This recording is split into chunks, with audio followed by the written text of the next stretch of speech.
جدا ونجم نادي القوة الجوية السابق. رمضان كريم عليك العفو. عفنا من الطاوبة هسه. ايه سولف لي شلونك ويا الاكل؟ شنو الشيء اللي تحبه وشنو الشيء اللي ما تحبه؟ والله الاكل العراقي السمك الدولمه.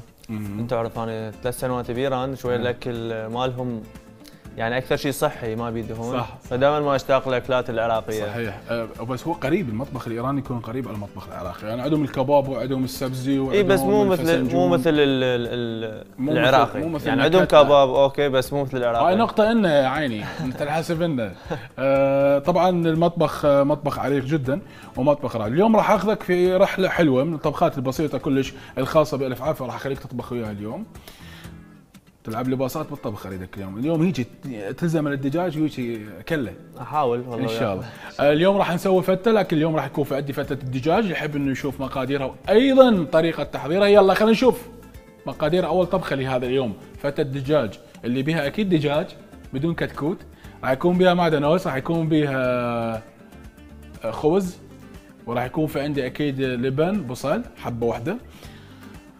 انا راح استخدم الثوم والراشي، راح استخدم ايضا ممكن البهارات، هي بهارات اكيد دجاج، انه اتبل الدجاج بالكامل بزيت الزيتون طبعا وهاي السوالف. راح اشوفكم طريقه كلش حلوه، كلش راح تتونسون اليوم بهذه الاكله. والصويا صوص طبعا ممكن اخلي زيت الزيتون والزبد، والتوابل توابل دجاج طبعا. هاي لك كابتن لاعب قوة جوية السابق. نعم. الله، تحن للعب بالدوري العراقي؟ يعني تحن لنادي القوة الجوية، الدوري العراقي، الجوية ويا الزوراء والهوسة مدرجات؟ اكيد اتمنى انه ارجع. هي بشار دي ماريا. اكيد اكو رجع الدوري العراقي ان شاء الله، ما اشوف فترة الاحترافية مالتي وين تطول لي مرحلة. واكيد نرجع لبيتي نادي قوة الجوية صاحب الفضل، اللي انت تعرف اني من الاشبال نادي قوة الجوية لحد ما مثلت الفريق الاول.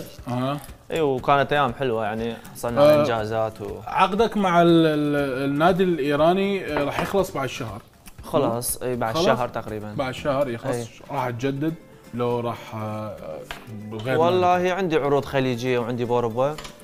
يعني ما راح تبقى بنفس النادي؟ ما اعتقد ابقى، لان شويه صارت 3 مواسم مع الفريق وحصلت يعني 3 مواسم لقب الدوري مع النادي ونهايه دوري ابطال اسيا، فهوايه القاب يعني. تبقى السنه الاخ يعني شو تريد يعني هم تاخذ دوري فاريد تجربه جديده. برافو عليك. اي فاريد تجربه جديده ان شاء الله. انجازاتك كلش حلوه، ويعني قدمت كلش حلو للدوري الايراني. اي الحمد لله والشكر. خاصه هناك يذكرون يقولون اللاعب العراقي، يعني ما يقولون بشار، انهم يمدحون باللاعب العراقي وجوده اللاعب العراقي. الحمد لله انه انا رحت هناك ما مثل اسمي، انه مثل اسم العراق. ايوه والحمد لله والشكر. وحتى يعني كم هدف عندك سجلت او صنعت؟ او كم هدف؟ خلينا نبلش بكم هدف اول شيء وبعدين بالصناعات.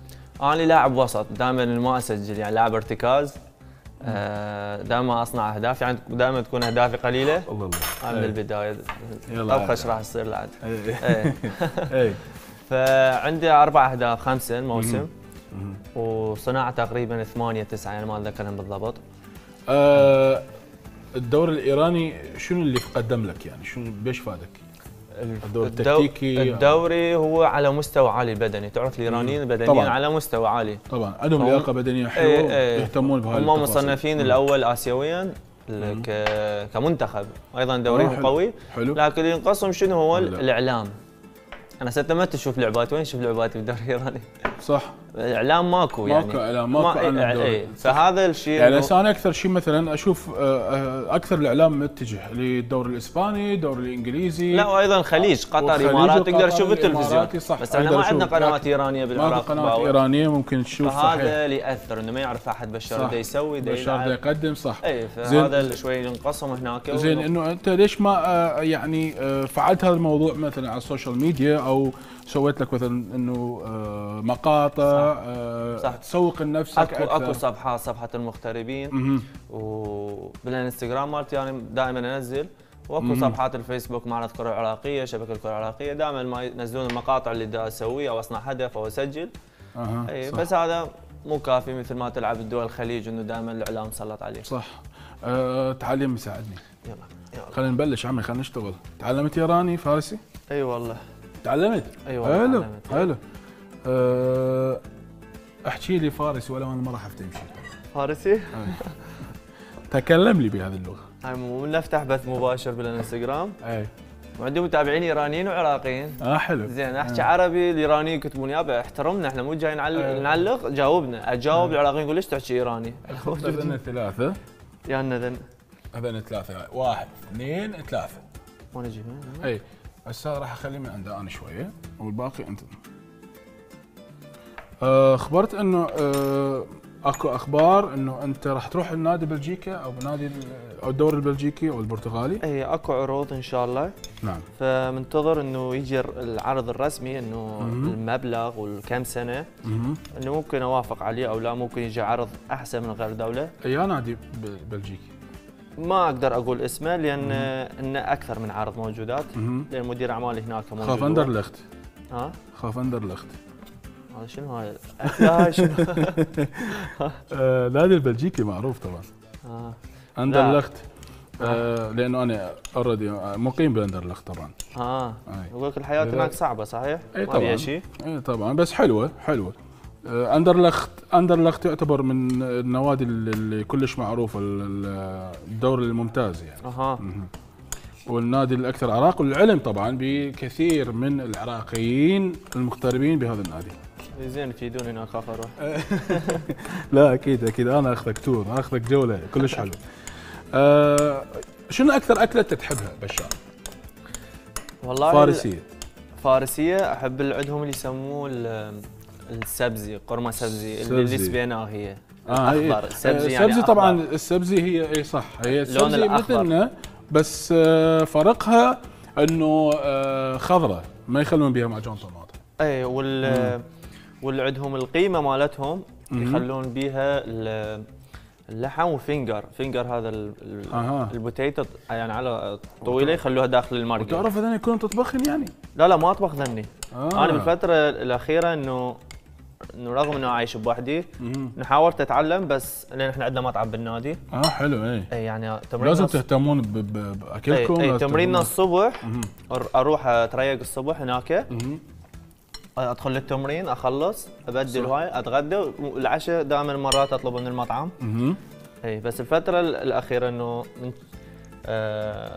مرات اسوي ريوق، اذا الريوق سهله. اي البيض والطماطم والبصل قادرين عليها. الله. اي هنا بشار نخلي الصوص اللي انت سويته طبعا. طبعا هاي انت تسويها. هاي كلها خليها. كلها. هاي همنا؟ اي هاي همنا. عاشت ايدك. لا طباخ ماهر. بعدك ما شايف شيء. الله. هاي طبعا بالفطور راح نذوقها ان شاء الله. جوعتنا بعدنا. لاحظ هنا راح نخلي شويه بهارات. طيب هسه اخلطهم. شنو الصعوبات اللي واجهتك لما رحت لايران؟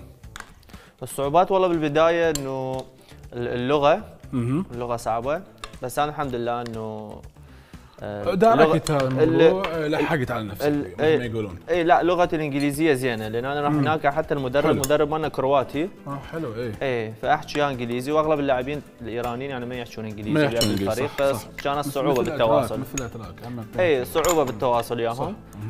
بس الحمد لله انه اختلطت وياهم يمكن باليوم 5 ساعات 6 ساعات انا عايش بنصهم. ما حسيت بوحشه يعني؟ تاقلمت بسرعه بايران يعني؟ تاقلمت، قدرت تتواصل ويا الناس، قدرت تحكي وياهم؟ اول سنه صعبه كانت علي، بس بعدها تعلمت وقمت يعني صاروا اصدقائي هواي خاصه اللاعبين بالنادي انه اطلع وياهم اختلط. بلشتوا تطلعون. اي صح. اي فاللغه من صارت اوكي انه اوكي الامور كلها سهلت وياي. طبعا اكيد مشاهدينا انه دائما بالفته اذا حبيتوا انه تصير الله سوري، دائما تحبوا انه اذا حبيتوا انه الفته تكون كلش طيبه خاصه الدجاج، انه اول شيء نتخلص من الزفره، والنقطه الثانيه اللي هي هم مهمه. هنا أنا خليت الكابتن بشار يسوي لي الصوص الكامل لها، وقطعت الدجاج وتبلته حتى تشوفون هنا. الله شوفوا هنا شلون صارت كالوزني. عاشت ايدك بشار. شوف الدجاج شلون هذا. ويلي تخيل يكون عندك الدجاج بهذا الشكل. كنا نعرف انه اكو فوائد كثيره. طبعا انا ضفت هنا شويه زيت الزيتون زيت الزيتون ايضا من الاشياء المهمه جدا واللي احنا اكيد نحتاجها. العلم انه زيت الزيتون ايضا يفيد البشره ويفيد هواي اشياء. راح نشوف كل فوائده من خلال هذا الكارت.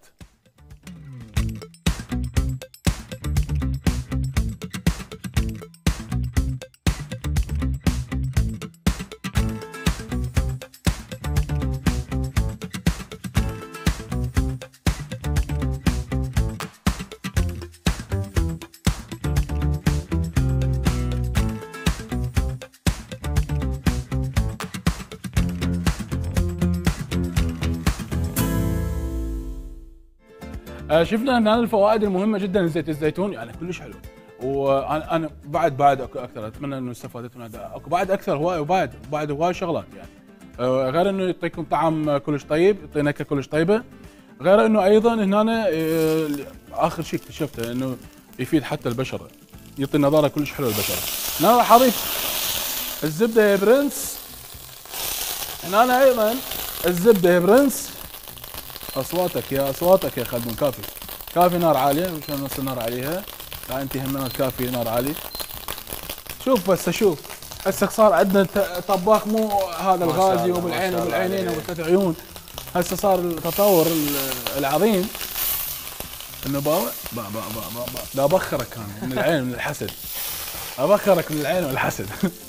طبعا بعد ما انه بشار ساعدني بعمل، طبعا تعرفون انه اهم شيء بالفته هو الثوم. اهم شغله بالفته الثوم. ثرمت البصل وهسه راح ابلش اثرم الثوم. طبعا الثوم هذا ثوم عراقي بحت يعني. بشار يعني اكثر طبخه عاشقها انت وتحبها من ايد امك بالاخص، من ايد والدتك يعني. الدولمه. زين هذه الدولمه يعني ما تاثر عليك يعني ما تسمنك؟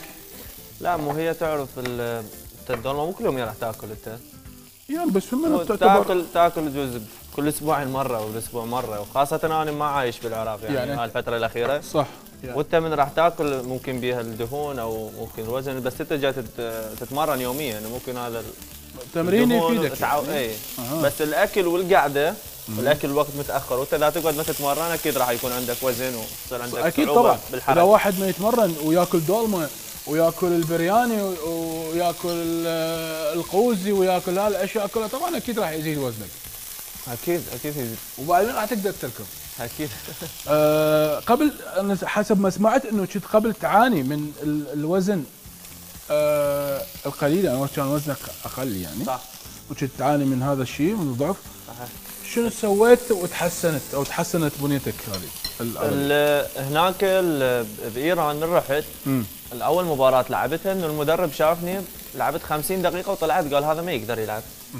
اي انه البدني مالته اللياقه البدنيه مو زينه. تعرف التغذيه مالتنا هنا ممكن انه اكو لاعبين او انا مو واحد من عندهم، انا ما اقول لاعبين، ممكن تقعد بوقت متاخر مرات عندك لعبه تاكل فلافل تاكل اكلات يعني بسيطه بس تسد الجوع. صح.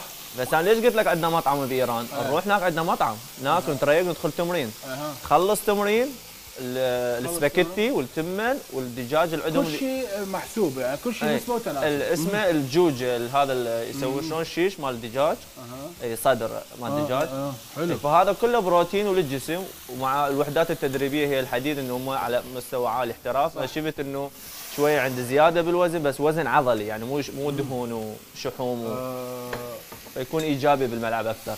كنت تعاني يعني هذا ما سبب لك مشاكل بالجانب الدفاعي؟ كنت تعاني اي فكانت تعرف اذا ضعيف بدنيا ما تقدر تدافع وتهاجم يعني. طبعا ما تقدر تهاجم، ما تقدر تدافع. هو اللاعب يعني هذه الاشياء يراد لها اللاعب 3 شغلات مهمه اساسيه، هي النوم، تمرين، الاكل، الغذاء يعني. غذائك اذا ما يكون صحيح وشنو النوع الاكل اللي بتاكله راح يسبب لك مشاكل تشوفها بالملعب. لك الاشياء كلها صح. هنا هم انت تمشي بنظام غذائي صح؟ اي اكيد. اي اكيد. حافظ على الجسم. طيب ليش هسه انت مثلا شفت يعني سافرت برا احترفت بنادي خارج العراق، ليش احنا ما عندنا هذا الموضوع بالنوادي؟ طبعا هو من بعد السقوط البنى التحتيه والاحتراف الاهتمام. ليش ما عندنا هذا الاهتمام؟ ليش ما عندنا هيك اهتمام؟ ليش ما يخلون ايضا شيف خاص، شيف لكل نادي، انه يعرف كل لاعب ايش قد وزنه وايش قد يحافظ على لياقته وهالاشياء كلها، وشنو لازم ياكل وشنو لازم ما ياكل. صح. هو هذا المسؤول عليه الدكتور والمدرب اللياقه البدنيه. ممكن يخلون مثل ما قلت الشيف انه انت تاخذ الاوامر من الدكتور، يقول لك يلا مسوي لي الدجاج والسباكيتي وسوي لي شنو هذا. اكيد كونتاكت بينه وبين. طبعا هن كل الشغلات بسيطه وش قد مفيده وش قد مفيده. طبعا هذه الاشياء ولو بشار يحكي انه هذه الاشياء تعرفون انه هذه كلش مهمه، انه يكون اللاعب لاعب كره ممكن يحقق لك هواي انجازات، ممكن يفيدك، ممكن يوصلك حتى للنهائيات اذا اهتميت به فقط بطريقه علميه بسيطه، وشلون ياكل وشلون يحافظ على بنيته الجسمانيه، وشلون يقدر انه يصير مثلا فريره بالملعب. صحيح، شغلات بسيطه، اشياء بسيطه يهتمون بيها مستقبلا. هسه مرات اكو عالم تضحك يقول لك هذا بطران يريد شيف ويريد لا مو بطران، بس شغله انه شيء يعني يساعد، شيء تمرين وراها غذاء وراها نوم زين، فانت راح تشوف نفسك 100%. شوف ابسط النوادي برا بالخارج، يعني تخيلوا حتى الفوتبول الامريكيه، الباسكت بول الامريكيه، يعني حتى بعض البيسبول، حتى كل هذه لها طبيبها الخاص ولهم كادر كامل من الطباخين يجهزوا لهم وجباتهم واكلاتهم. طبعا انتم عندكم طباخ واحد بس انا نعم. لا الله يخليك. خلينا نذكركم اليوم بالطبخه. اليوم الفته، طبعا الفته هي انا صح لها التشريب السوريه او التشريب اللبناني. التشريب هذا عباره عن صوص وعباره عن ماده اساسيه اللي هو الدجاج. اللي يحب انه يشوف مقادير الفته خليه يشوف ويتابع المقادير مره ثانيه. اعتذر اكيد المقادير مره الاخرى، اللي يحب انه يسويها هذا ترى كلش طيبه كلش طيبه. هذه الفته الدجاج يكون عندك بهذا الشكل، خبز، طبعا اكيد هذه الصلصه مالتها هي طبعا اكيد لبن راشي، شويه ثوم، شويه معدنوس، شويه بهارات، ويا سلام سلم. اما الدجاج فالدجاج ايضا انا اتبله بزيت الزيتون، وتبلناه بالصويا، وتبلناه بشويه معجون او صوص. نلاحظ هنا، نعيد الموضوع. كابتن، لما تكون انت بعطله او بالبيت، هم يتابع الطبيب او يعني الطبيب اللي يكون مسؤول عنك او الشيف حتى انه يتابع اكلاتك ويتابع هاي المواضيع كلها؟ لا احنا ما واصلين لهذا المستوى. ممكن تلقى باوروبا كل شيء، بس احنا لا ما واصلين. تدري باسيا اقصد، انه مو على مود. تدري انه اكو هذا الشيء موجود يعني؟ موجود. ليش انا قلت لك موجود، بس احنا لا. انه يتابعه، وممكن انه يعرف تفاصيل.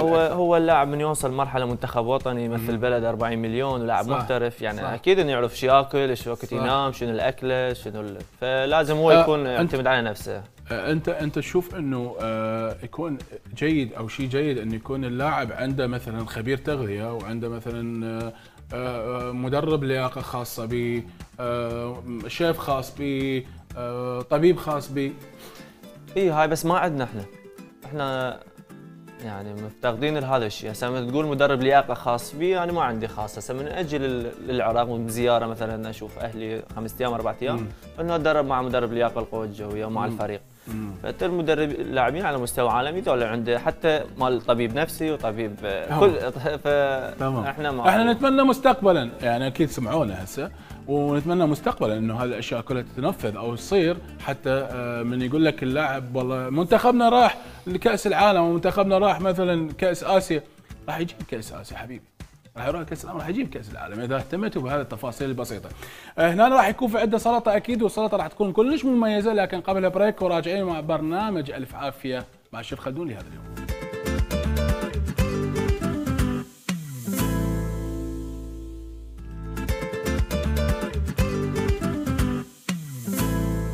رجعنا اكيد بعد الفاصل مع الكابتن بشار، وطبعا اكيد اللي ساعدني بعمل هذا الطبخه. تدرون بشار شنو ساعدني؟ ساعدني بانه يعطي الدجاجه هذه نكهته.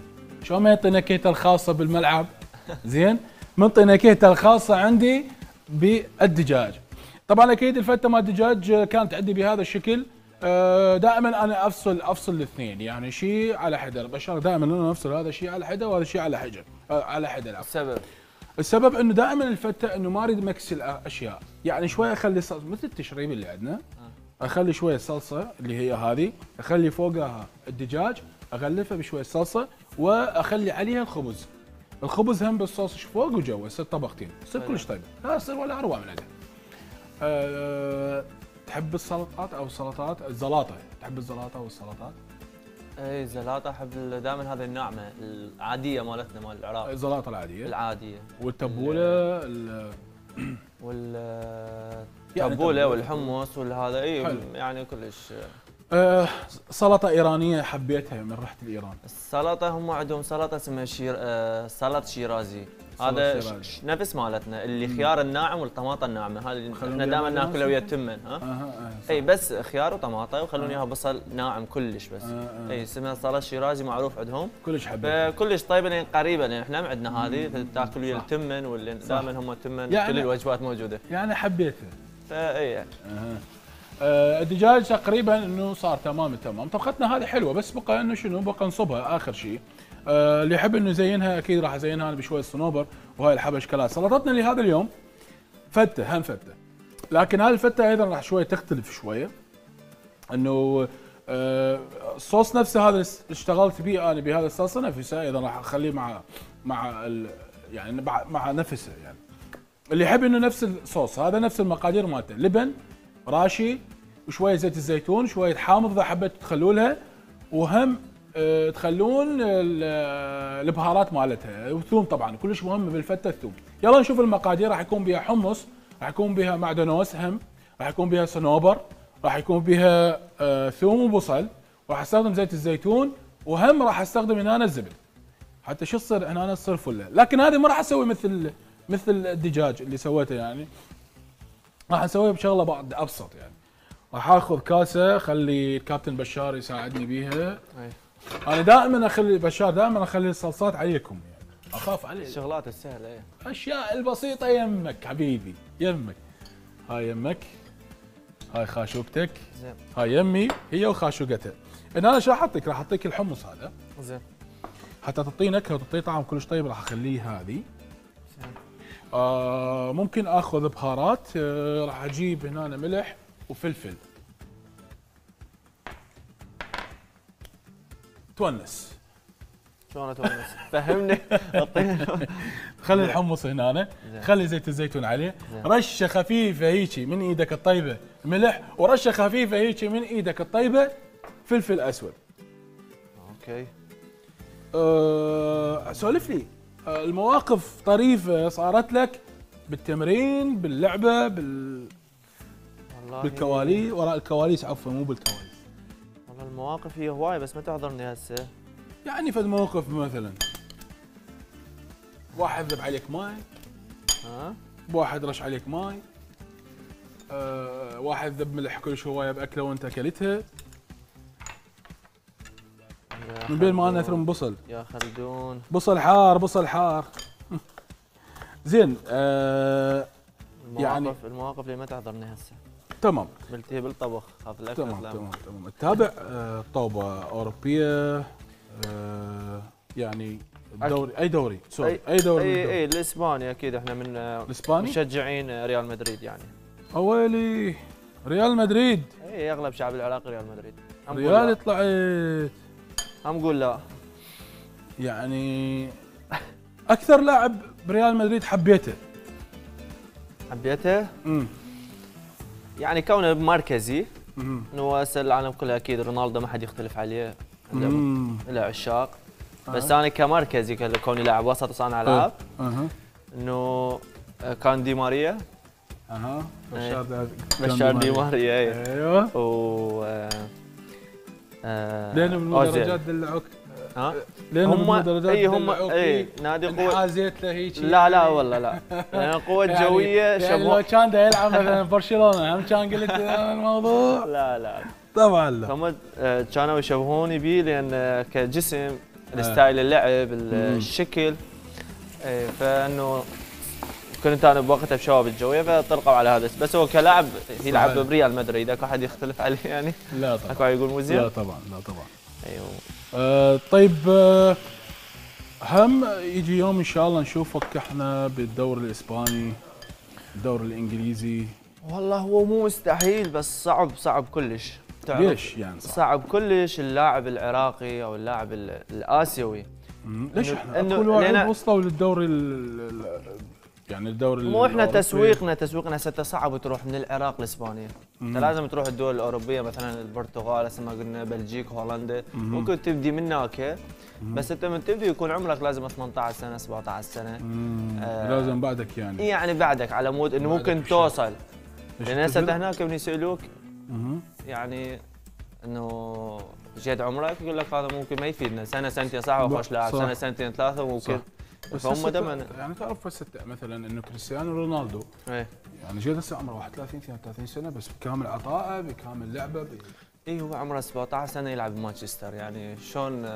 اي بس يعني محافظ على لياقته البدنيه، محافظ. اي هذا تقول هذا استثناء. يعني بارده عليك مسيو كريستيانو ابو محمد ابو محمد.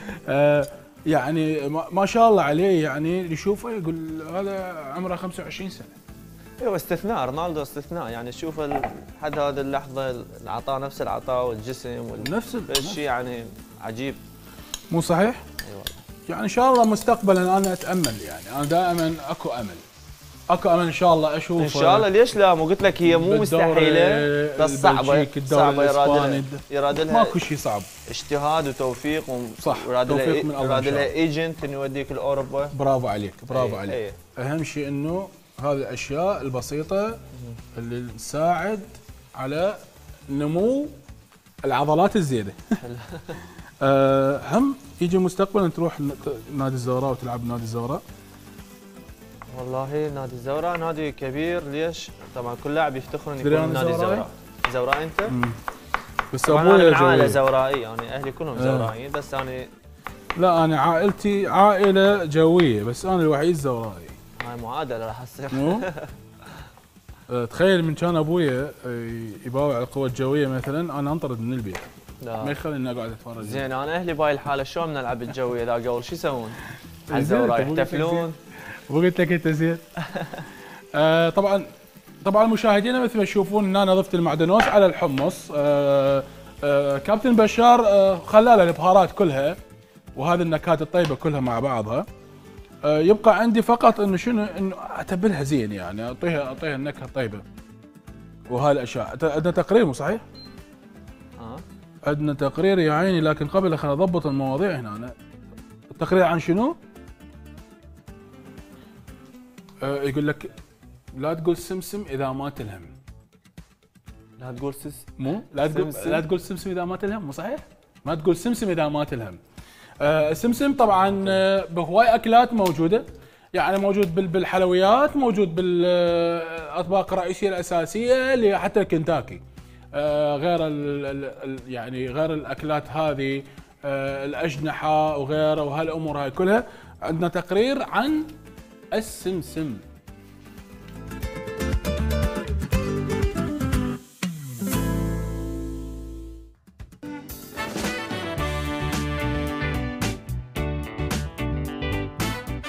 وجوده ارتبط بالحياة. تقول الأسطورة الآشورية إن الآلهة شربت نبيذه في الليلة التي سبقت خلق الأرض، لذا جاءت بذوره الصغيرة بفوائد كبيرة واستخدامات كثيرة.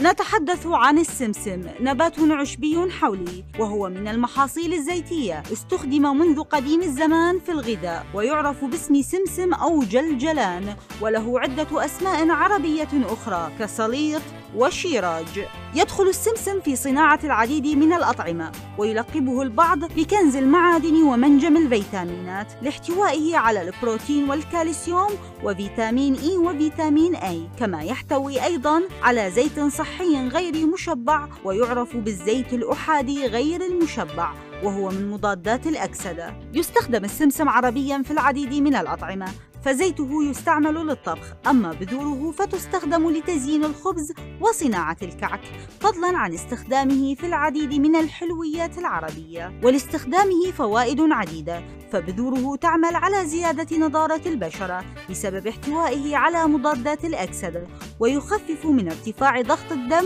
والإجهاد. كما عثر العلماء على مركب في حبيبات السمسم يمنع من انتشار الأمراض السرطانية. ويتميز زيته الذي يشكل 47% من وزن بذوره بفوائد عديدة، ويفضلون استخدام السمسم المملح في المطبخ الصيني بوضع 8 أجزاء من السمسم المحمص إلى جزء واحد من ملح البحر. وبهذا يكون السمسم قد طبق المثل الشهير القائل أن كل صغير جبار.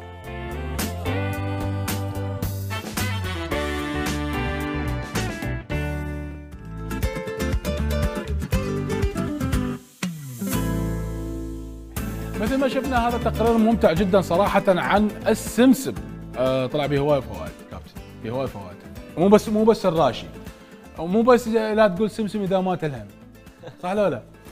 عندنا طبعا اكيد الفته صارت كلش تمام التمام تقريبا، انه ما اخذت من عندي وقت. الاشياء اللطيفه اللي ممكن السعيده اللي ممكن تضاف انه الحمص ياخذ كل النكهه هذه اللي انا ضايفها وين؟ كالوزني. كل هذه النكهه اللي انا قدامكم. طبعا الكابتن ساعدني بتتبيله الحمص، حمص وطحينه. طبعا يتحمص الحمص بهالطريقه هذه بهذه النكهات وهذه المطيبات اللطيفه. طبعا هاي الاشياء كلش مهمه. طبعا يبقى عندي شنو مثلا انه شلون اقدر اصب هذا النوع من الاطباق. لذلك صبه بسيطه جدا. راح اجي اخذ هذا الماعون. تدرون انه الفته اكثر من دوله عربيه تسوي الفته وبكثره كل شوي، انه مو بس انه يعني مو بس لبنان وبيروت ولبنان وسوريا، بعد حتى الاردن يسوون الفته. راح اخلي هنا شويه من كابتن، اخلي شويه من الحبشكلات هذه زين، بعدين اخلي شويه من الصوص. طبعا الصوص يشتغل هنا ويشتغل هناك، نفس الصوص هو. بعدين صب لي من ايدك ماي ورد. اخلي الحمص، يا سلام سلم، واخلي حبشكلاتها.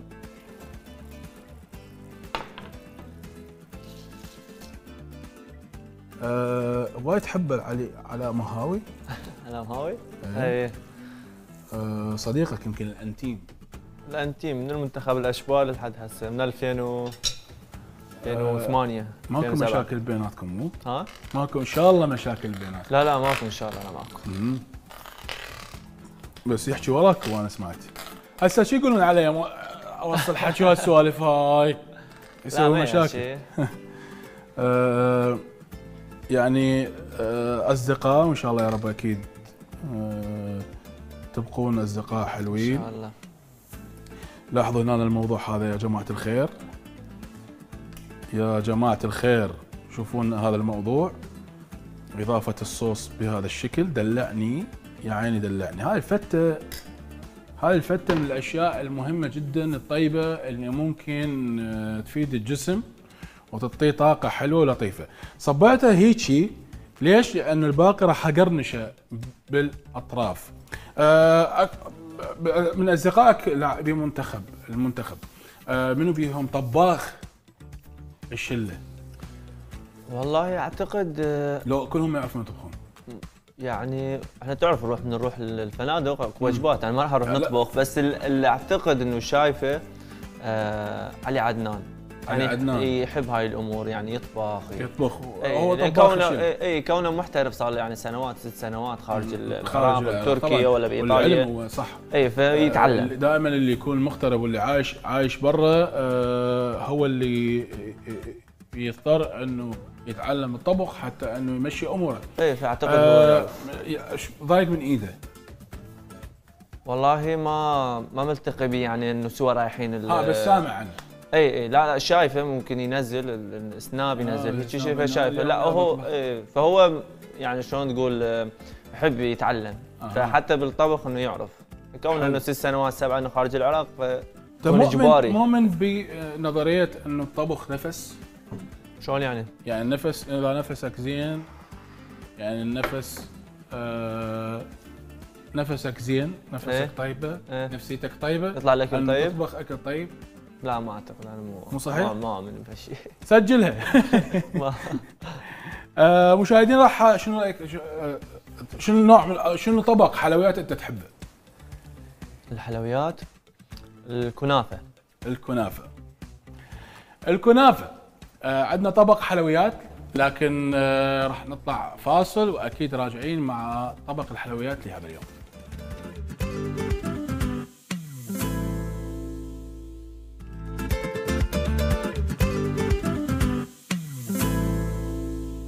رجعنا اكيد بعد الفاصل، رجعنا مع طبختنا الاخيره لهذا اليوم مع الكابتن الرائع جدا لهذا اليوم. انت اكيد اليوم منورنا. الله يخليك. كابتن قبل الفاصل قال لي انه انا احب الكنافه، لكن اليوم ما عندنا كنافه، ماكو معزلين. تبع لا الشيف جبن يريد من لا يمك. قشطة.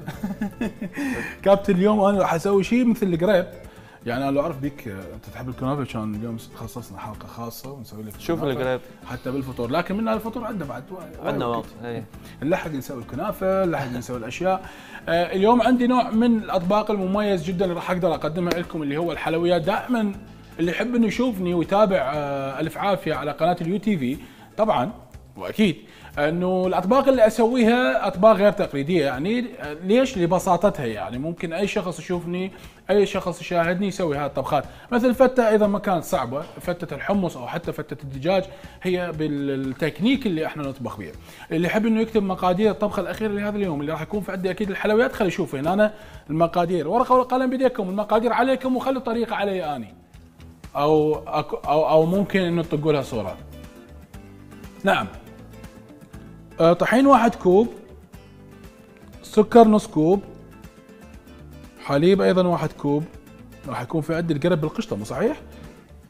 بيضتين 2 بدون كتكوت، فانيلا اكيد طبعا ملعقه كبيره، والبيكنج باودر، و قشطه يا برنس، قشطه يا باشا. هذا موضوع التقرش مال الحمص، ما خلينا الفته صنوبر او تخلون لوز، صنوبر او لوز. كابتن شنو طقوسك في رمضان؟ يعني شنو الاجواء؟ تلعب محبس، تطلع ويا اصدقائك، تروحون شله، تلعبون طابه ورا الفطور؟ والله شويه النومه تخربطت عندنا. ايه تعرف باجواء رمضان انه الوقت متاخر، يعني تقعد من النوم لحد الفطور، انه ممكن تخرج باب البيت مع الاصدقاء، نلعب هاي الطاوله دومنا مع الوالد والاخواني. تختلف يعني تختلف هذه الاجواء عن اجواء ايران لو نفس الشيء؟ انا يعني ما شفت رمضان بايران، دائما الموسم يكون خلصان. ايوه انا يمكن سنه واحده انه صح رمضان موجود بالعراق. كل السنوات يعني 10 سنوات يمكن تقريبا، ودائما اكون لو مع منتخب معسكر لو بطوله لو يعني موجود خارج العراق. ما جربت انه تسافر اي دوله وانه تخلص بها رمضان؟ لو دائما تحب انه ترجع هنا ويا لا رمضان بالعراق اكيد احلى، بالعائله احلى، عائله واللمه. كابتن هذني عليك زين. بيض 2، سكر اكيد، الفانيلا والبيكنج باودر، وانا راح اسوي الطحين والقشطه والحليب. حتى نسوي اليوم قريب رائع جدا. خذ هيك. ايه توكل. توكل بالله، توكل بالله. راح اخلي انا شويه طحين، واخلي ايضا شويه من القشطه، واخلي ايضا شويه من الحليب. انتظر لحد ما الكابتن يخلص الصوص حتى اخليه على الطحين كله. تعرفون انا اخلي الفانيلا هنا، ليش اخلي الفانيلا هنا؟ حتى تخلص من ريحه الزفر اللي تكون موجوده بالبيض. حتى اجيب لك هنا هذا الموضوع هنا كابتن، حتى بعدين تخلطهم سويه. زين. هذا كله الذبه واحده واحده يعني هذا 1 نمبر 1، هذا الثاني. هاي جديدك كابتن، عمي طباخ اليوم راح اطلع منه انا شيف. كله لا تخاف لا تخاف. والشكر اي شكر كابتن قبل وملح مثلا. هاي جديدك هسه اخلطهم. اهم راح اخلي له شويه حليب حتى دلعني يا عيني، دلعني كابتن دلعني. شلون الصوت. راح اخلي انا شويه، يعني دائما من اريد اقلي او اريد اقلي القريب انه ما اخلي اني زيت مباشره، اخلي هالكميه هذه. لاحظ هنا، لاحظ هنا، واضيف هنا المواضيع كلها. كابتن هسه انت طقوسك ورا الفطور ما تروح تتمرن؟ لا اتمرن بعد الفطور، لان تعرف صعب انه تتمرن وانت صايم. ايه يعني يصير عندك اجهاد، انه لا سوائل بجسمك لا تغذيه، كل شيء ما اي ممكن يصير عندك اصابه. فبعد بعد الفطور ممكن تاكل فشي، تطلع تتمرن، تقدر تاخذ راحتك. اكيد ممكن تاكل. الاكل الاكل كله راح باي بايز، الاكل كله شو اسمه نزل، اخذ مساحه. بس كابتن هم تاكل هوايه بالفطور لو نسبه وتناسب، يعني شويه من هنا وشويه من هنا؟ لا اكثر شيء السوائل، يعني تعرف السوائل تهتم بالسوائل. مهمه. ممكن ناكل فشي، ممكن تاكل وجبه بال10 بال11 بالليل بعدها ممكن تجوع. اي لانه فشي يلزم الجسم، فشي الطاقه للوحده التدريبيه بعد الفطور. بعده ممكن عشاء يكون ينزل دسم يكون. اي تتسحر زين لو خفيف؟ لا خفيف، اجبان تحب تشوف تقرير جميل عن اطباق السحور؟ وينه؟ هسه حول العالم.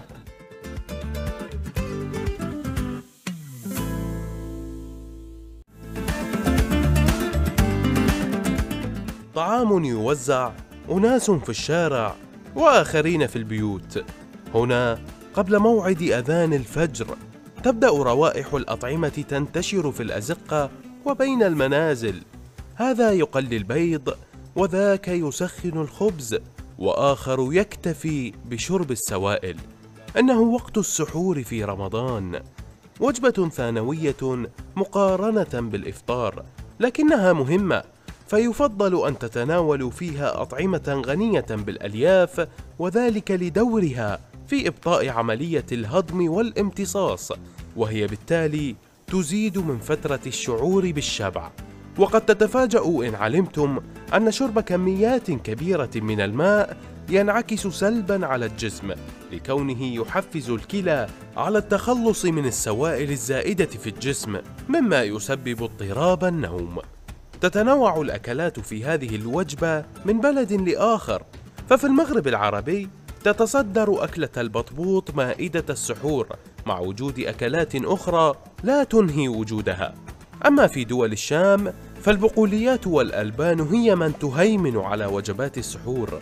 أما في العراق فتتنوع الألوان والأذواق، وكلما زرنا دولة نجد أطباقها تختلف عن الأخرى باختلاف أذواقهم وثقافاتهم في الأطعمة. لبرنامج ألف عافية، علي مروان، UTV.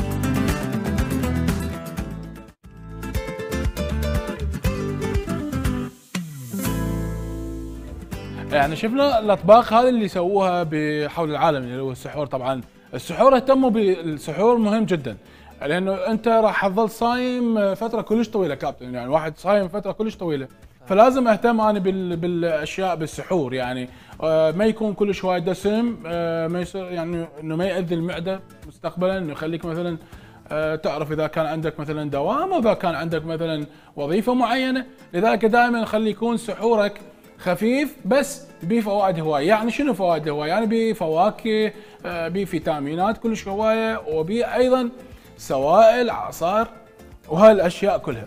هنا راح ارجع للقريب بعد ما سويت الطحين بالكامل، راح ارجع اخلي طبعا الصوص خليته يسوي كابتن. راح ابلش هسه انا اخلط هذه المواد سويه مع بعض هنا. انا حتى اسوي عجينه القريب.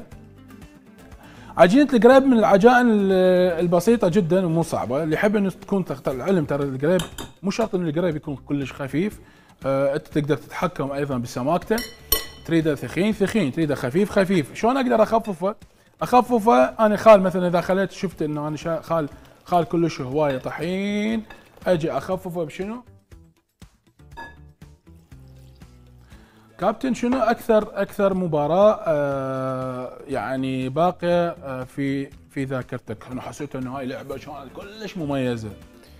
والله انه هوايه مباريات بالقوه الجويه، ولا بنادي الايراني، ولا المنتخب العراقي، بس يعني اكثر شيء كانت فرحه يعني ما توصف هي مباراتنا مع منتخب ايران الاخيره اللي كانت في الاردن اللي غلبنا 2-1.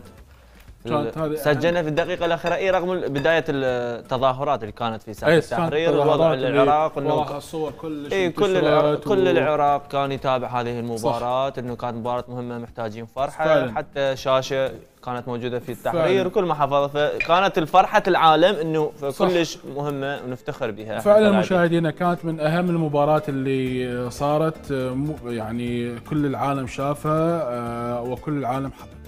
راح ابلش اللي قولوا بها علاء عباس، طبعا علاء عباس ومهند علي. طبعا راح ابلش اسوي القريب مثل ما تشوفون انه خليت القطعه وراح اتركها لحد ما انه تصير مستوى. طبعا اللي يحب انه يسويها بعد اكبر عادي جدا تقدر تسويها بعد اكبر، تفتحون القريب، قطعه القريب تنفتح بهذا الشكل. راح نسوي كم وحده، لاحظ هنا أنا نسويها هيجي ونوزعها. ايش تطمح خلال هذا العام؟ شنو شيء تقدمه؟ والله ان شاء الله انه اوقع فد نادي زين يليق يعني بيه ويضيف البشار، يعني ما اريد فريق انه اروح انا اضيف لفريق ضعيف او هيك شيء، اتمنى فريق انه يضيف لي انه امثل اسم العراق ان شاء الله، انه في احد الدول الاوروبيه، انه كون اكو لاعب عراقي في كذا دوله كذا دوله. حلو. ان شاء الله خير، انه الاخبار جايه زين طبعا إن شاء الله. اكيد انا اتمنى لك كل التوفيق كابتن، وكل السعيد اليوم انت موجود يعني، وان شاء الله يا رب اشوفك يعني باحد النوادي الاوروبيه، نوادي ريال مدريد، مانشستر يونايتد. هسه اقول اوروبا والله مو بعيد ان شاء الله يا رب. الله كريم. نسوي القطع. طبعا وصلنا انه راح ابلش اصب، اخذ بلم اصب الفته، صب الفته يا عين، الفته يا عين، من بين ما يصير عندنا القريبات يعني راح نسوي تقريبا 3 وحدات 4 حبات يعني حسب. لا خليه، لاحظ هنا راح اخلي هنا مثل ما قلت اول شيء اخلي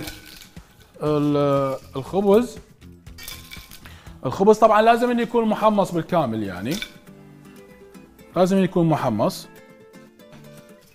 وراها راح اخلي شويه من الصوص اللي هو الصلصه. يا عيني على الصلصه، يا عيني يا عيني على الصلصه، يا عيني.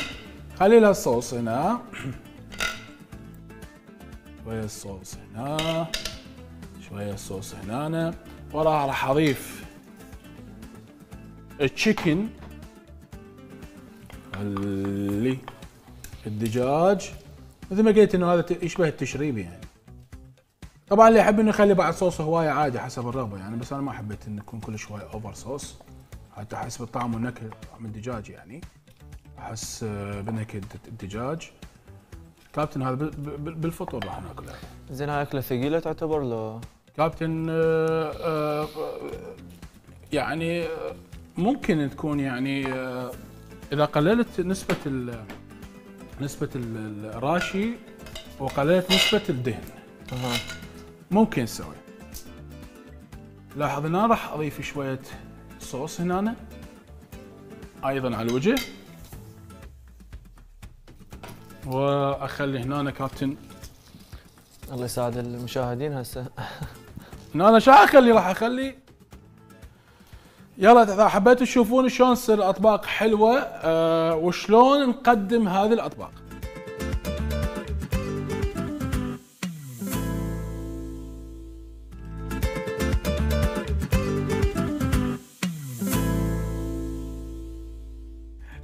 كابتن رجعنا اكيد من بعد ما انه قلنا انه الاطباق اليوم راح نسويها هي شلون راح نقدر نزينها يعني، او شلون نقدر نقدمها. ايضا هنا القريب صار عندي تمام التمام، او قدرت اسوي حبتين اثنين كلش كافيات. هسه نبلش نقرنش الطبق. كابتن انت مع شكلا لو مضمونا؟ مضمونا يعني مثلا اذا شفت هيك صحن ما مزين يعني ما بي هاي الحبشكلات الحلوه اللطيفه الشكل هذا يعني الظاهر مو مهم. مو مهم؟ فاذا مضمونا فاكيد تحب ريال مدريد. اكيد نتائج ريال مدريد ما تحب الشكل يعني. هاي موزايه. هنا انا شو راح اسوي؟ راح ابلش اقطع شويه موز. راح ابلش ازين القريب او قطع القريب اللي سويته هنا على ضوء الشكل. او من اكثر لاعب عراقي تحب ستايله؟ تاريخ كل الكره العراقيه يعني. انا احب اثنين يعني كونهم لاعبين وسط. احب كرار جاسم ونشأت اكرم. كرار جاسم ونشأت اكرم. ايه تحياتنا لهم. مع انه كرار جناح، يلعب جناح يلعب خلف المهاجم يعني ستايله مهاري. كان شباب يعني من قبل 2007 بالاولمبي يعني رشيق. انت هم كنت مهاجم وبعدين جناح؟ انا كنت خلف المهاجم. اي خلف المهاجم بس هم مهاجم ثاني يعني وجناح يساره كل مدرب عنده فد راي خاص انه يشوف بشار وين يلعب. طبعا هنا أنا راح ابلش اضيف شويه اشياء هنا لطيفه. اضيف ايضا شويه هنا اشياء لطيفه. شكل الاطباق يكون كلش مهم انه تهتمون اكيد بالشكل دائما. الشكل والمضمون طبعا. هنا راح اجي اخذ القريب او قطع القريب، اجي هنا اسوي هذه هنا احشيها شويه موز. ها كابتن؟ ايوه. وبعدين جوعتنا. نسدها نلفها هيجي. حلو؟ ناخذ الثاني نفس الموضوع. كابتن تحب الموز مو؟ اكيد. راح اداريك موز لا. اخلي هذه هنا. هذا الوجبه. سوي لفه مال موز. خلي هذه هنا. نفس الموضوع ايضا الفها بهذا الشكل. بعدين اخليهم هيجي. تمام؟ واقطعهم وتصير عندك يا عيني.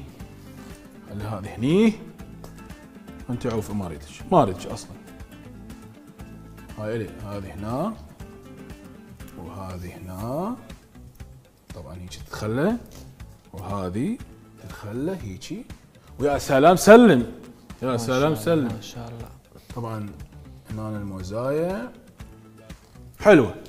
هذه الأطباق اللي تقريبا اللي قدرت أقدمها لكم. كالوزن عليهم خلينا نشوفها. في عندي هنا شوية طبخة الرئيسية الأساسية اللي هي الفتة. كان عندي أيضا طبخة ثانية لهذا اليوم اللي هي طبعا أكيد فتة دجاج. اللي وراه كان عندي هنا فتة الحمص. اللي بعد فتة الحمص كان شنو عندي هنا يا خلدون؟ كان عندي القريب اللي يخبل هذا. شوية شوكولاتة على القريب تعطيك روحية كلش حلوة. اكيد مهم هذا. ويلي عيني. زينها ممكن بشوية ايضا من اللوز. وخلص. كابتن اشكرك واشكر وجودك اليوم وياي. اتمنى حلقة اليوم عجبتك. اطباق اليوم ايضا بسيطة كانت. ان شاء الله يا رب نفطر انا وانت بيهم. واتمنى انه عجبتكم حلقة اليوم. الاطباق اللي بيها كانت كلش بسيطة. وكل سنة انتظرونا ان شاء الله بحلقة جديدة مني انا شيف خلدون من الف عافية. باي باي.